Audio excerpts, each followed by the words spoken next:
हाँ जी। ठीक है। तो कोई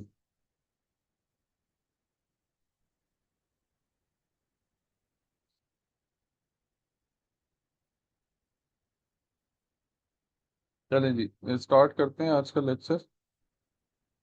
ये इंफॉर्मेशन सिक्योरिटी मैनेजमेंट को हम मास्टर कैसे करें, ठीक है? तो वो देख लेते हैं।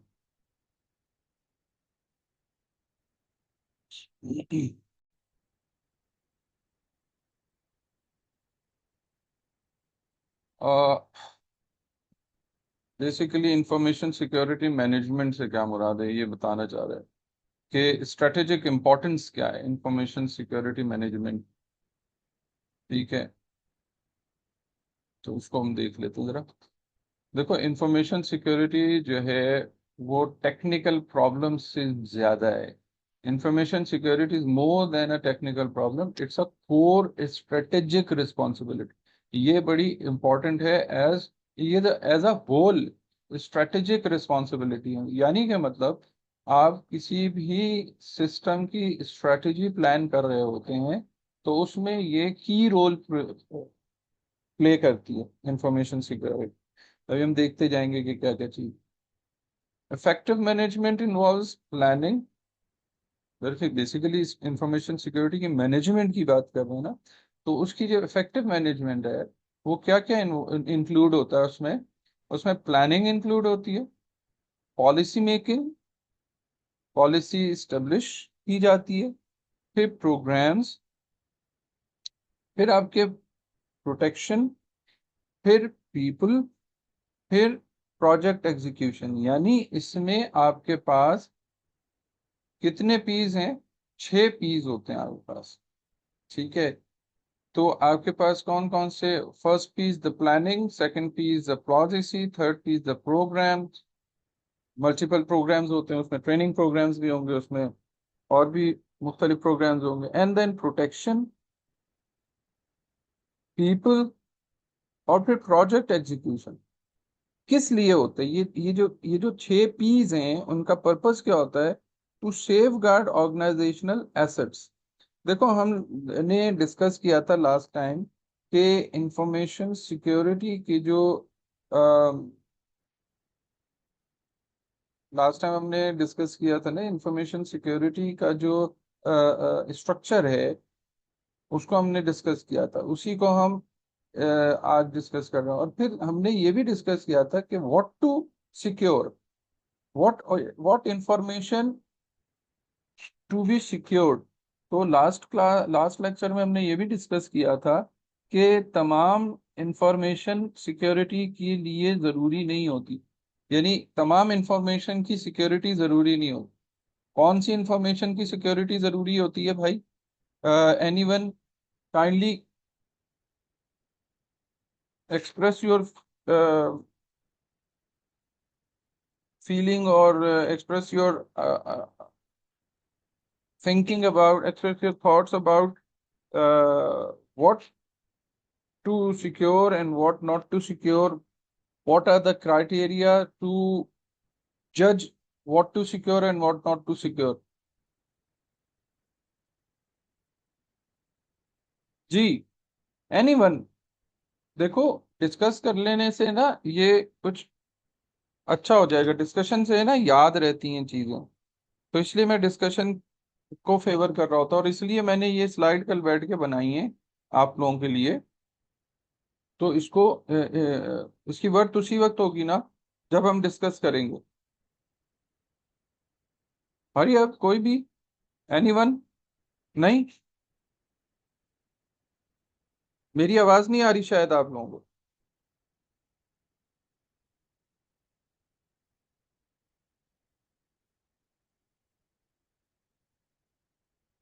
अरे बोल लो, यूट्यूब पे आवाज आ जाएगी तुम लोगों की।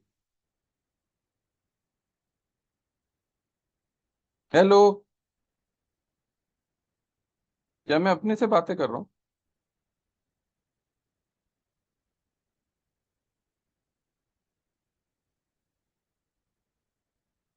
भाई कोई भी जवाब नहीं दे रहा मेरी बात का। ये तो बड़ी गलत बात है।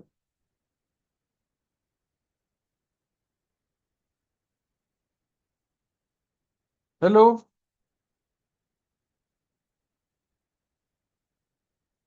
अस्का, राना, नायाब, एहसन, शहबाज।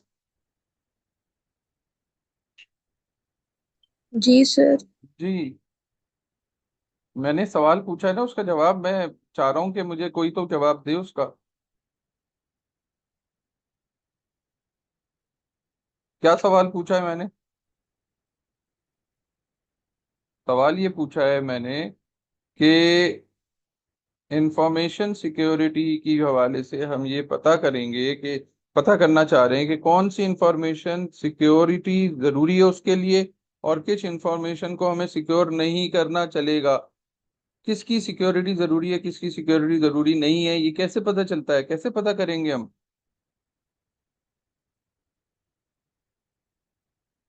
जी, दानियाल, अरहम, कोई तो बताए ना।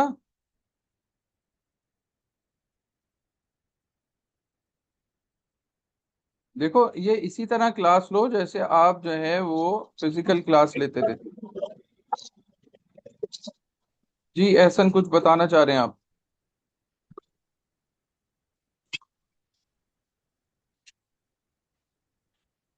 रोल नंबर 53, एहसन, क्या कहना चाहते हो? चलो, 22, शम्स, आप कुछ कहना चाह रहे हैं इस बारे में? तो सर असल में जरा सा वजाहत कर दें। मैं वजाहत अभी ये, क्लास ज्वाइन किया मैंने। अच्छा, वजाहत ये कर दें कि इंफॉर्मेशन सिक्योरिटी के हवाले से हम बात कर रहे थे, इंफॉर्मेशन सिक्योरिटी मैनेजमेंट के हवाले से। तो इंफॉर्मेशन सिक्योरिटी मैनेजमेंट में मैं ये पूछना चाह रहा था कि कौन सी इंफॉर्मेशन सिक्योर करनी चाहिए और कौन सी इंफॉर्मेशन सिक्योर नहीं करनी चाहिए। तो कैसे पता चलेगा, उसका क्या क्राइटेरिया है? हम डिस्कस कर चुके हैं ना लास्ट लेक्चर में। जी सर, कॉन्फिडेंशियलिटी वो जो हम क्लासिफाइड पढ़ रहे थे हाँ, ना, टॉप हाँ, हाँ, सीक्रेट, क्लासिफाइड, हाँ। तो सेंसिटिव। क्या उसका किस तरह से आप एक्सप्रेस करेंगे, किस तरह से उसको कंक्लूड करेंगे कि कौन सी, क्या क्राइटेरिया है किसी भी इंफॉर्मेशन को ये डिसाइड करने के लिए कि भाई उसको जो है वो सिक्योर करना या नहीं करना? सर एलिजिबिलिटी है डिप, सिक्योरिटी की, हाँ। Sir depends upon the organisation. जिस तरह से बात चल रही थी ना कि भाई ऑर्गेनाइजेशन, मतलब, हाँ, हाँ। एक गवर्नमेंटल है या फिर प्राइवेट ठीक है, सेक्टर में गवर्नमेंट है। ऑर्गेनाइजेशन है, गवर्नमेंट ऑर्गेनाइजेशन है, तो उसमें क्या क्राइटेरिया है? वो तो वो तो देखो, वो जो आप बात कर रहे हैं वो तो सिक्योरिटी लेवल्स हैं। क्राइटेरिया क्या था? क्राइटेरिया था कि वो उसकी एज क्या है, उसकी मीनिंगफुल लाइफ टाइम कितना है ना, वो कॉन्फिडेंशियल है या नहीं है। कि ये था मतलब ना करंट नीड क्राइटेरिया। है इस तरह की। हाँ, कॉन्फिडेंशियल, कि- कितनी कॉन्फिडेंशियल है, अगर वो ब्रीच होगी तो क्या होगा, कितना नुकसान राइट होगा, सर। उसका रिस्क फैक्टर कितना है, ये सब चीजें हैं ना क्राइटेरिया में। तो ये जहन में रखकर, बिल्कुल सर। देखो, जब भी तमाम लोगों के लिए ये मैं मैसेज दे रहा हूँ कि जब भी आप लेक्चर के लिए तो अवेलेबल हुए हैं, आप, रिसोर्स यूज हो रही है आपकी जहाँ पे भी हैं, आपने देखो कनेक्ट किया है, इंटरनेट की रिसोर्स यूज हो रही है, सारी चीजें, तो उसको मीनिंगफुल बनाने के लिए आप क्या करेंगे, आप रिस्पॉन्ड जरूर करेंगे। जो भी आपसे क्वेश्चन होगा उसका रिस्पॉन्ड जरूरी है, उसका रिस्पॉन्स देना आपके लिए जरूरी इसलिए है कि मैंने भी टाइम स्पेयर किया आप लोगों के लिए और आप भी टाइम स्पेयर कर रहे हैं अपने लिए। ठीक है ना? तो इसको मीनिंगफुल बनाने के लिए क्या जरूरी है कि आप रिस्पॉन्सिव रहें थोड़े से। ठीक है, चलो जी।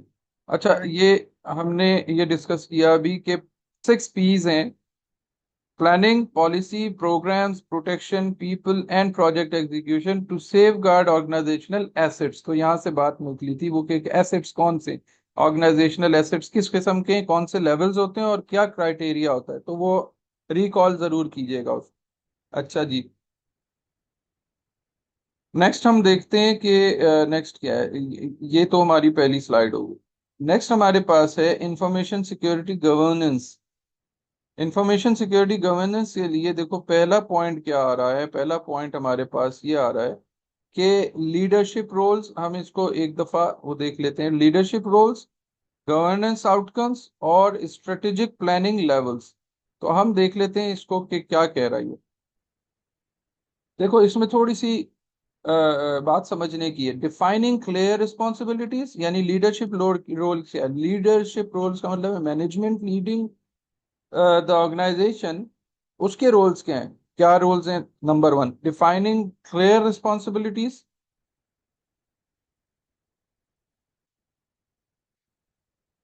Offer often with CISO। CISO कौन था भाई?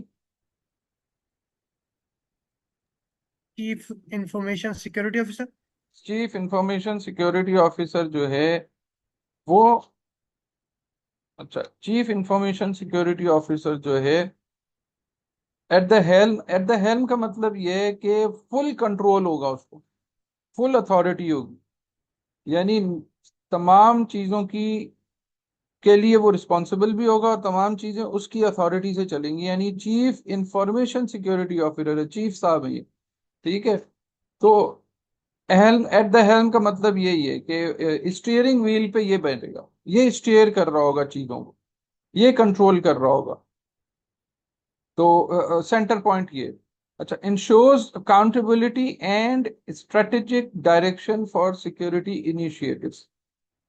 ठीक है। तो चीफ इंफॉर्मेशन सिक्योरिटी ऑफिसर का होल सोल जो JD है, जॉब डिस्क्रिप्शन, उसकी रिस्पॉन्सिबिलिटी जो है वो अकाउंटेबिलिटी और स्ट्रेटेजिक डायरेक्शन को इंश्योर करना, श्योर करना अकाउंटेबिलिटी को, और डायरेक्शन डिफाइन करना कि भाई सिक्योरिटी इनिशिएटिव्स कौन से लेने। वही वाली बात कि तमाम चीजों की प्लानिंग करनी, कौन से कब ट्रेनिंग देनी है, कब किसको ट्रेनिंग देनी है, कौन सा बंदा कहाँ, किसका क्या रोल है, ये सारी डेफिनेशंस कौन देगा, ये CISO का काम है और वो लीड करेगा। ठीक है, from the front. Now governance outcomes क्या है, आउटकम्स क्या होंगे। Establishing measurable objectives for security effectiveness। ठीक है। रिस्क रिडक्शन, या कह low risk reduction, risk mitigation, mitigate किया जाता है, रिस्क को कंट्रोल किया जाता है। रिस्क एलिमिनेट नहीं हो सकता कभी भी। रिस्क होता है, उसका लेवल हम असेस करते हैं और उसके हिसाब से हम एक्ट अपॉन करते हैं। ठीक है। अच्छा, कंप्लायंस अक्रॉस द ऑर्गेनाइजेशन। तो ये देखो तीन चीजें, एस्टेब्लिश मेजरेबल ऑब्जेक्टिव्स, किस चीज के लिए, सिक्योरिटी इफेक्टिवनेस के लिए। यानी कि मतलब आपकी सिक्योरिटी इफेक्टिवनेस के लिए मेजरेबल ऑब्जेक्टिव्स हो। ऐसा नहीं हो कि हम कह दें कि भाई ये होगा, ये करेंगे, हम वो करेंगे तो कैसे करेंगे, उसको जज कैसे करेंगे, उसका लेवल ऑफ इफेक्टिवनेस कैसे मेजर होगा। ठीक है। ठीक है ना, क्योंकि CISO अकाउंटेबल है ना। अकाउंटेबल का मतलब यही है कि अकाउंटेबल होगा उस सूरत में जब उसके पास कोई काइंड ऑफ मेजरेबल आइटम्स होंगे, तो वो ये कह सकेगा ना कि मैंने 90% सिक्योर किया है, मैंने 10% वल्नरेबल है मेरा सिस्टम, रिस्क इसका हाई है, लो है, मॉडरेट है। तो उसके लिए क्या करना पड़ेगा, मेजरेबल आइटम्स होंगे, मेजरेबल ऑब्जेक्टिव्स होंगे। अच्छा, दूसरी चीज क्या है, risk mitigation. Mitigation, risk mitigation या रिस्क कंट्रोल और रिस्क रिडक्शन। अगर रिस्क कम कर सकें तो कम कर लें, और अगर वो कम नहीं हो रहा तो उसको कंट्रोल करें। ठीक है। अच्छा, then the third outcome is compliance. यानी कि मतलब आपने ये कह दिया ऑब्जेक्टिव्स भी आपके पास हैं, मेजरेबल ऑब्जेक्टिव्स हैं, उसकी कंप्लायंस भी जरूरी है कि भाई आपने क्या किया, आपने ऑब्जेक्टिव्स सेट किए और आपने उसके हिसाब से कोई पॉलिसीज बनाई, कोई प्रोसीजर्स बनाए। अब उन प्रोसीजर्स को, उन पॉलिसीज को क्या होना चाहिए, क्या होना चाहिए। सर रिजिड होना चाहिए, मतलब नहीं नहीं, रिजिड नहीं, नहीं इफेक्टिवनेस का रिजिड, जो है। रिजिड, रिजिड नहीं। उन पॉलिसीज का क्या होना, अच्छा रिजिड होने से क्या होगा। सर मतलब स्ट्रिक्ट पॉलिसीज होनी चाहिए नहीं और नहीं, फिर। स्ट्रिक्ट हो गई, पॉलिसीज स्ट्रिक्ट हो गई। अगर उनको कोई मान ही नहीं रहा, उनको कोई कंप्लायंस ही नहीं दे रहा, उनको कोई एडॉप्ट ही नहीं कर रहा, तो वो रिजिड हो या फ्लेक्सिबल हो, कोई फायदा होगा? नहीं सर, यूजलेस होगी। राइट हाँ, सर। तो कंप्लायंस भी जरूरी है, कि कंप्लायंस कितनी हो रही है। इसीलिए हमारे पास अथॉरिटी बॉडीज होती हैं, कंट्रोलिंग मॉनिटरिंग, ये जरूरी है कि कोई मॉनिटरिंग करने वाला भी हो, कोई कोई अथॉरिटी जो है मॉनिटर भी कर रही हो उसकी, कि भाई कितने परसेंट कंप्लायंस हुआ है, कितनी लोग उसको इफेक्ट, उसी के बाद तो इफेक्टिवनेस होगी उसकी। अगर कोई उसकी बात ही नहीं मान रहा, वो पॉलिसीज को, वो प्रोसीजर्स को कोई adhere to नहीं adhere, no one is going to adhere to the policies and procedures, adopt ही नहीं कर रहा, तो उसका फायदा क्या होगा फिर, इफेक्टिवनेस कहाँ से आएगी? Number two. नंबर थ्री क्या होगा? स्ट्रेटेजिक। जी इसको लाना होगा आपके पास। बेटा, 007, 007। Yes sir. जी बेटा, आपका माइक ऑन। अच्छा, दूसरा, माइक ऑन करके इधर उधर की बातें कर रहे होते हो तुम लोग, मेरे सवालों का जवाब नहीं देते। अब ऑनलाइन की प्रैक्टिस रखो, ऑनलाइन में भी रिस्पेक्ट होती है ये टीचर की, कि जो आपको बैठा है टीच करने के लिए, अगर वो कोई सवाल कर रहा है तो उसका जवाब भी दें, है ना? चलो। ओए, ये कहाँ भाग गया?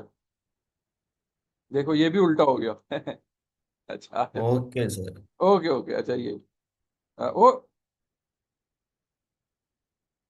अच्छा, स्ट्रेटेजिक, देखो हमने दो दो चीजें तो देख ली, एक तो रिस्पॉन्सिबिलिटी देख ली लीडरशिप की, और दूसरी चीज गवर्नेंस आउटकम्स देख लिए, और तीसरी चीज हम ये देख रहे हैं स्ट्रेटेजिक प्लानिंग लेवल्स क्या है। तो स्ट्रेटेजिक प्लानिंग लेवल्स क्या है? वो aligning security strategies with overall business objectives, यानी आपका जो भी ऑर्गेनाइजेशनल ऑब्जेक्टिव्स हैं, उनकी सिक्योरिटी स्ट्रेटजीज को एक तो बनाना और फिर उसको अलाइन करना। ठीक है? किस हवाले से? वो अलाइनमेंट किस हवाले से होगी? वो अलाइनमेंट होगी विजन के हवाले से। ऑर्गेनाइजेशन का एक विजन होता है ना, उसके हवाले से उसकी अलाइनमेंट होगी। अच्छा, एक अलाइनमेंट का मतलब होता है सीध में ना, तो ये वो अलाइनमेंट नहीं है कि लिंक होगा पहला, यानी फ्लो की बात नहीं कर रहा ये इन अलाइनमेंट, जो ये बात कर रहा है ना, ये फ्लो की बात नहीं कर रहा। साथ साथ ये जो मेजर पोर्शन है अलाइनिंग का, वो ये है कि वो ऑर्गेनाइजेशन के विजन के साथ अलाइन हो। ऐसा ना हो ऑर्गेनाइजेशन का विजन साउथ है तो ये ईस्ट में है, और 180 डिग्री हो, 90 डिग्री हो, ऐसा नहीं। ऑर्गेनाइजेशन का विजन है जी, कि आपकी ऑर्गेनाइजेशन को एक रिस्क, लोअर रिस्क या रिस्क मैनेजमेंट की तरफ ले जाना, या उसको एक बेटर ऑर्गेनाइजेशन वर्ल्ड वाइड उसको रिफ्लेक्ट करना। तो उसकी वर्ल्ड वाइड रिफ्लेक्ट होने के लिए उसके पास कोई ना कोई ऐसे, उस प्लानिंग में कोई ना कोई ऐसे प्रोसीजर्स होंगे जो स्टैंडर्डाइज्ड हों, है ना? कि भाई आपकी ऑर्गेनाइजेशन को सिक्योरिटी के हवाले से दुनिया माने, ये आपका विजन है। और आप क्या कर रहे हैं? आप वो प्रोसीजर अडॉप्ट ही नहीं कर रहे जो दुनिया ने स्टैंडर्ड बनाए हुए हैं। तो आपकी स्ट्रेटेजिक प्लानिंग अलाइंड होगी? नहीं होगी। आपका विजन है कि आप दुनिया में माने जाएं, लेकिन आपने दुनिया की जो बताई हुई पॉलिसीज हैं, प्रोसीजर्स हैं, उनको मद्देनजर नहीं रखा हुआ, उनको अडॉप्ट नहीं कर रहे हो, आप अडॉप्ट नहीं कर रहे। ठीक है, तो उस नतीजे में क्या होगा कि आपकी स्ट्रेटजीज तो होंगी, प्लानिंग तो है आपकी, लेकिन वो अलाइंड नहीं है आपके विजन से। तो that must be aligned with your vision of the organisation. जी जी, जी बेटा, अरसलान। सर ये बार बार कोई रिमूव करे जा रहा है क्लास। देखो, जो रिमूव करता है वापस आ जाओ, ठीक है? कोई सर मसला नहीं, बार बार हो रहा है, कोई पता नहीं बदला हो नहीं रहा। बेटा, कोई मतलब नहीं है, बार बार रिमूव कर रहा है, आ जाओ बार बार। अब कोई बचपन बचपन उसको याद आ रहा है और ऐसा ठीक है, यू में लोअर द हैंड, ये मैंने कर दिया तुम्हारा है, ठीक है, कोई बात नहीं। अगर कोई कर रहा है, तुम पता है तुम ज्वाइन किए हुए हो, अगर कोई तुम्हें बार बार ऑफलाइन कर रहा है तो कोई मसला नहीं है, दोबारा ज्वाइन कर लो, ठीक है। तो एक अभी 1 घंटा और हमने बातचीत करनी है इसी हवाले से, तो ये सुनते रहो और बर्दाश्त कर लो। वैसे ही रोजा है, बर्दाश्त करोगे अल्लाह ताला अजर ज्यादा देगा, और क्या करो। अब क्या करें यार, देखो जो ये हरकत कर रहा है ना वो गलत कर रहा है। ये सब रिकॉर्डिंग हो रही है और ये मॉनिटर भी हो रही है। हाँ, अथॉरिटीज जो हैं इन चीजों को मॉनिटर भी कर रही है। मैंने ऐसे ही नहीं वेटिंग रूम जो है वो ओपन किया हुआ है, इसलिए किया हुआ है कि कोई भी आए और देख ले भाई। और उनको क्या लगेगा, क्या हम क्या मतलब 3rd ईयर के स्टूडेंट्स हैं और कौन बचकाना हरकतें कर रही है ना। तो ये नहीं करें, ठीक है। चलो ऐसा इंशाल्लाह अब तुमको नहीं निकालेगा कोई बात। अच्छा, ये 3 चीजें हमने देख ली इंफॉर्मेशन सिक्योरिटी गवर्नेंस के हवाले से, लीडरशिप रोल्स, गवर्नेंस आउटकम्स और स्ट्रेटेजिक प्लानिंग लेवल्स। ये 3 चीजें हो गई। आगे चलते हैं भाई।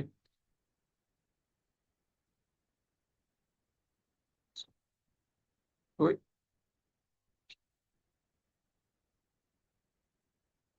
Foundational security policies. अच्छा, हम ये इसलिए ये बड़ा इंपॉर्टेंट लेक्चर है किस हवाले से, इंफॉर्मेशन सिक्योरिटी के हवाले से, ठीक है। क्योंकि इंफॉर्मेशन सिक्योरिटी में आपको सिक्योरिटी पॉलिसीज का पता होना चाहिए, ये पॉलिसीज का, प्रोसीजर्स का, मैनेजमेंट के हवाले से ये सारी चीजें पता होनी चाहिए, तो ये भी जरूरी है। हमने लास्ट टाइम हमने डिक्रिप्शन, इनक्रिप्शन, ये सारी चीजें कर ली हैं। ब्लॉक साइफर भी कर लिया, अब आगे भी हमने करना है। ब्लॉक साइफर कौन सा किया है हमने, सिमेट्रिक की के साथ किया है। आगे भी हमने 1-2 और करने, सिमेट्रिक की के एक और करेंगे और फिर हम एसिमेट्रिक की का भी करेंगे, ठीक है। तो इसको हम देख लेते हैं। अच्छा, फंक्शन फाउंडेशनल सिक्योरिटी पॉलिसीज क्या है, यहाँ पे 4 बुलेट्स हैं। कौन कौन सी, enterprise security policies, issue specific policies, system specific policies, implementation and enforcement of the policies obviously. तो हम देख लेते हैं इन एंटरप्राइज सिक्योरिटी पॉलिसीज क्या है। High level statements guiding overall security posture and risk tolerance across the organisation, यानी कि मतलब ये एब्स्ट्रैक्ट लेवल की, हाई लेवल की पॉलिसी स्टेटमेंट गाइडलाइन होंगी जो कि पूरी सिक्योरिटी पोस्चर डिफाइन करेगी, आपका सिक्योरिटी स्ट्रक्चर डिफाइन करेगी आपकी ऑर्गेनाइजेशन का, और रिस्क टॉलरेंस जो है वो होगा। कि रिस्क टॉलरेंस से मतलब क्या है, रिस्क टॉलरेंस देखो ये एक ऐसा एक ऐसी टर्म है जो तमाम रिस्क के लेवल्स को अपने अंदर रिसाइड कर लेती है। क्या मतलब ये कि रिस्क टॉलरेंस से मुराद ये कि कौन से एक्ट रिस्क के किस लेवल पे हैं। अगर वो रिस्क हाई है तो टॉलरेंस कम होगा, उस पर आपका टॉलरेंस नहीं होगा।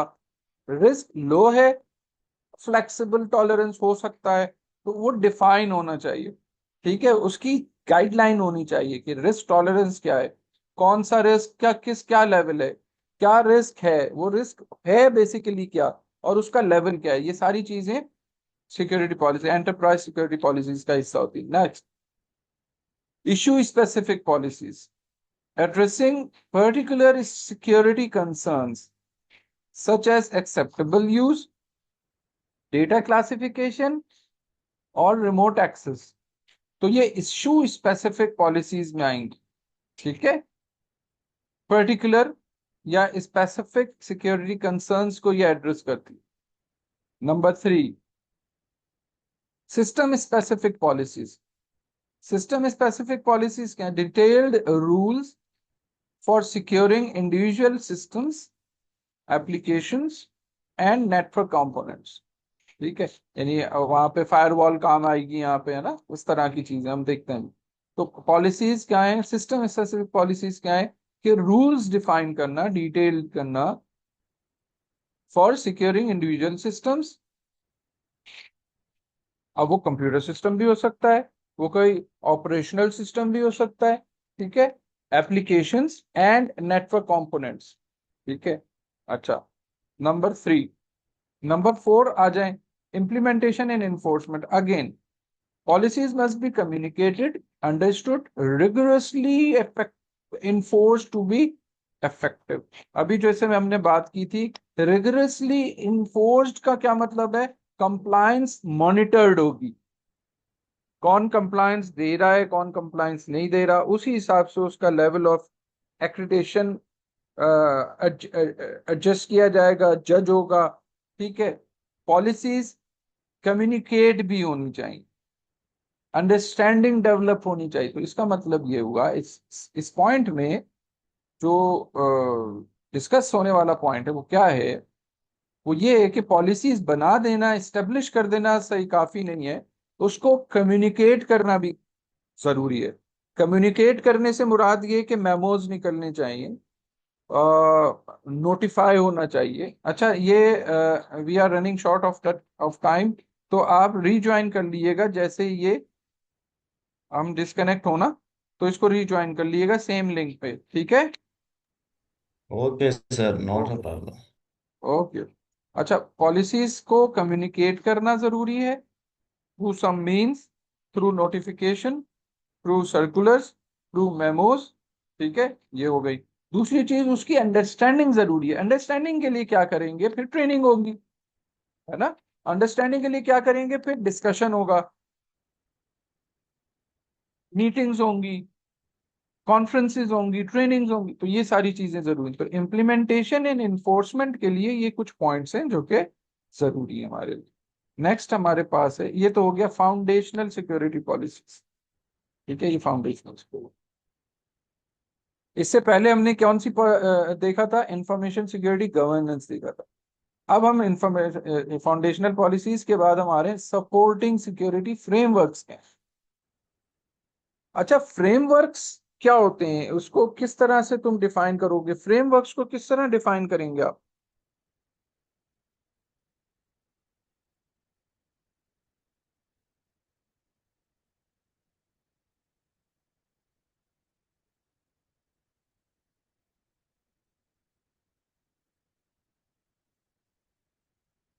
जी बेटा, फ्रेमवर्क्स और लेट्स सपोज फ्रेमवर्क और मॉडल, हम कहते हैं ना ये एक मॉडल है ये एक फ्रेमवर्क है, तो दोनों में क्या फर्क है।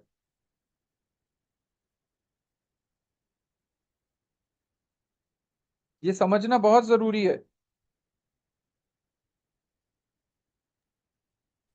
सर, मॉडल का मतलब है कि कोई फिक्स स्टेप्स होंगे। फिक्स्ड स्टेप्स होंगे, मतलब मसलन ओएसआई मॉडल है ना, यस सर। क्या करता है ओएसआई मॉडल, क्या है।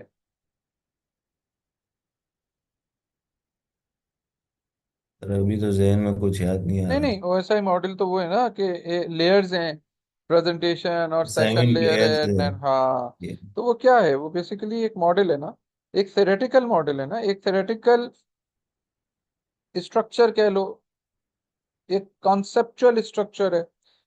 लेकिन फ्रेमवर्क क्या होता है, एक स्ट्रक्चर्ड इन्वायरमेंट प्रोवाइड करता है। जैसे आपका ओबी फ्रेमवर्क है, outcome based outcome based education का फ्रेमवर्क है ना, कि क्या क्या चीजें होंगी उनमें, क्या क्या रिक्वायरमेंट्स हैं, कैसे फुलफिल होगी। तो वो फ्रेमवर्क और मॉडल में थोड़ा फर्क है। मॉडल जो है वो क्या है, मैथमेटिकल रिप्रेजेंटेशन कह लो, कॉन्सेप्ट डिफाइन, एब्स्ट्रैक्ट लेवल बताता है, ठीक है। चलो, तो हम ये देखना चाह रहे हैं कि सपोर्टिंग सिक्योरिटी फ्रेमवर्क्स क्या है, देख लेते हैं भाई। नंबर 1 आपका स्टैंडर्ड्स हैं, प्रैक्टिसेस हैं, प्रोसीजर्स हैं और गाइडलाइंस, ये पूरा एक फ्रेमवर्क है। अब देखो, सर आसान स्टैंडर्ड्स, अल्फाज में इन दोनों के दरमियान डिफरेंस क्या है? आसान अल्फाज में इन दोनों के दरमियान डिफरेंस ये है भाई कि आपके पास जो फ्रेमवर्क होगा ना, वो प्रैक्टिकली किस तरह से इम्प्लीमेंट करना है, वो प्रैक्टिकल ओरिएंटेशन बताएगा उसका।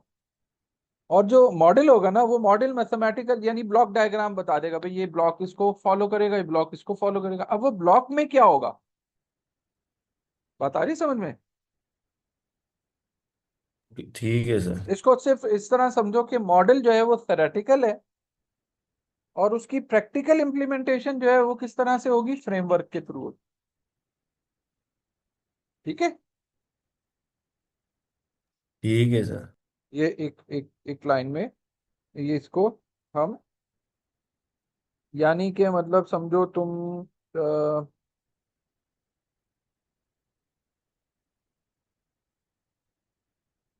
सॉफ्टवेयर डेवलपमेंट साइकिल होती है ना, SDLC जिसको आप कहते हैं, लाइफ साइकिल कहते यस सर। हैं, उसमें सॉफ्टवेयर डेवलपमेंट में अगर तुम ये बताओगे सॉफ्टवेयर डेवलपमेंट करनी है, तो ये क्या हुआ, ये तो मॉडल का एक ब्लॉक हो गया। अब उसमें करनी कैसे, तुम रिएक्ट यूज करोगे, JS नोड यूज करो, क्या करोगे, वो फ्रेमवर्क बताएगा तुम। अभी थोड़ा क्लियर हो रही है बात, यस सर। है ना, सब क्लियर होगी। तो ये जरूरी है, देखो आप लोग अभी जो है ना FIPs की तरफ जाएंगे, तो आपको ये चीजें जरूर जो है इसकी अवेयरनेस होनी चाहिए बहरहाल। तो हम देख लेते हैं इसको। स्टैंडर्ड्स क्या है, नंबर 1 स्टैंडर्ड्स किस में देख रहे हैं, सपोर्टिंग फ्रेमवर्क में देख रहे हैं सिक्योरिटी के। तो documented specifications providing consistent criteria for security implementation across systems and processes. ये स्टैंडर्ड्स हो गए भाई। स्टैंडर्ड्स क्या है, उन वो स्टैंडर्ड हमेशा जो भी स्टैंडर्ड होता है ना डॉक्यूमेंटेड होता है ना, जब भी तो उसको स्टैंडर्ड कहते हैं। ठीक, तो स्टैंडर्ड्स क्या है वो पता होगा, नंबर 1। नंबर 2 आपके पास क्या हुआ, प्रैक्टिसेस। रिकमेंडेड प्रैक्टिसेस क्या है, रिकमेंडेड एक्शंस क्या है, रिकमेंडेड मेथडोलॉजीज क्या है। ठीक है, किस लिए, ये कहाँ से आएंगी रिकमेंडेड एक्शंस या रिकमेंडेड पॉलिसीज या ये सॉरी रिकमेंडेड मेथडोलॉजीज, कहीं से किसी के एक्सपीरियंस से आएंगी। कि बेस्ट प्रैक्टिसेस जिसको आप कहते हैं ना, बेस्ट प्रैक्टिसेस क्या है, तो वो बेस्ट प्रैक्टिसेस क्या है, रिकमेंडेशंस क्या है, भाई ये प्रैक्टिसेस को है, ये चीजें। लेकिन बेस्ट प्रैक्टिस हमारी ये चीज है कि इसको अगर हम अडॉप्ट कर लें तो हमारा फायदा होगा, है ना। तो बेस्ट प्रैक्टिसेस क्या है, expertise to achieve security objectives effect. ठीक है, नंबर 1। नंबर 2 हो गया। नंबर 3 क्या है भाई, प्रोसीजर्स। देखो नंबर 1 क्या था, स्टैंडर्ड्स। नंबर 2 क्या था, बेस्ट प्रैक्टिसेस। नंबर 3 क्या हुआ, प्रोसीजर्स क्या है। स्टैंडर्ड्स तो हैं, यानी स्टैंडर्ड हो गया लेट सपोज ISO 2001, ये स्टैंडर्ड है, लेकिन उसके प्रोसीजर्स क्या है। इसी तरह से सस्टेनेबल डेवलपमेंट गोल्स हैं, स्टैंडर्ड्स हैं।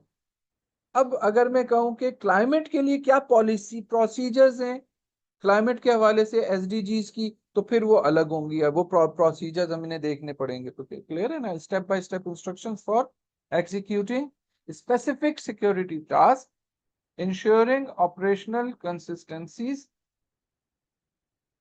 And compliance. ठीक है ना, उनके प्रोसीजर्स, ये हो गई बात है।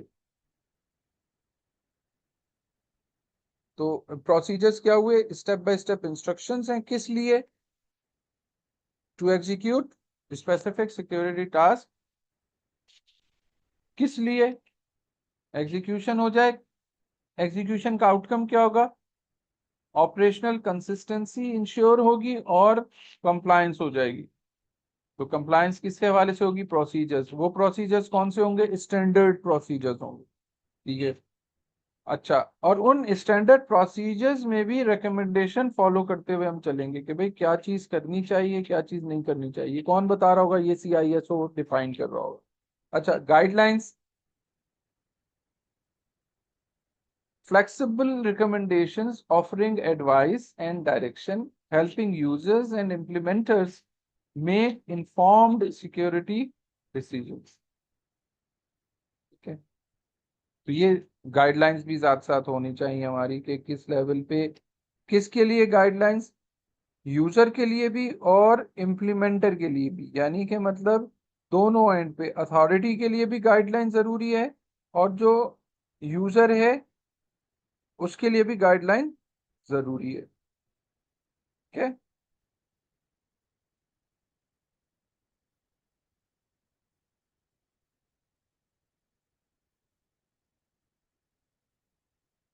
तो ये हो गई हमारी सपोर्टिंग सिक्योरिटी फ्रेमवर्क्स हो गए।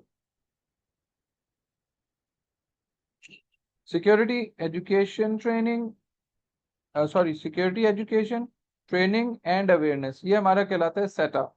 सेटा क्या मतलब? Security education, SE, T for training और ए फॉर अवेयरनेस। ठीक है। तो setup programmes are crucial for cultivating a security conscious culture, security aware culture. ठीक है ना। उसके लिए क्या जरूरी है? Security education, training, awareness. इसकी वजह से क्या होगा? एक कल्चर डेवलप हो सकेगा जो सिक्योरिटी कॉन्शियस हो, उसको पता होगा सिक्योरिटी क्या है, सिक्योरिटी को किस तरह, उसकी अवेयरनेस सारी होगी ना। ठीक है। तो उस